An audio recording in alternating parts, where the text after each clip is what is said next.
Okay, Michael Glanville says that lots of people asked him after they read Star Spangled Crown, why is monarchy better than a republic? Here I could say read the book and find out, but since they already had, well, I mean, there are several answers to that question, most of which would take a long time, but just a couple. I mean, first and foremost, we don't speak of Christ the President or Christ the Prime Minister. He's not bureaucrat of bureaucrats, not unlike our president. Um, Line up the number of canonized and beatified monarchs versus the same number of presidents. Ooh. You'll find it's a big zero. The idea that was just as with bishops who wear red because it is a right for their cardinals rather a right to die for the flock. So too, kings can die for their people and are very often in history expected to. It's very hard for me to imagine any of our presidents who would have died for his people. Maybe Lincoln. Maybe, I mean, of course, the ones who were assassinated did, whether they would have or not. Of course. But no, I mean, it's just a very different way of looking at rulership. And it's a very, I think Chesterton put it the best. He said, a monarchy is a personal form of government. A republic is an impersonal form of government.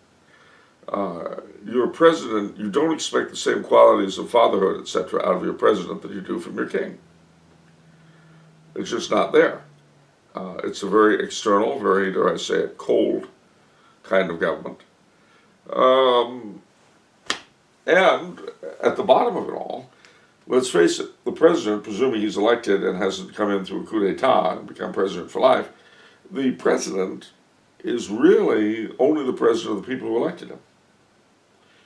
If you don't believe me, imagine not being an Obama supporter over the past 8 years or not being a Trump supporter now.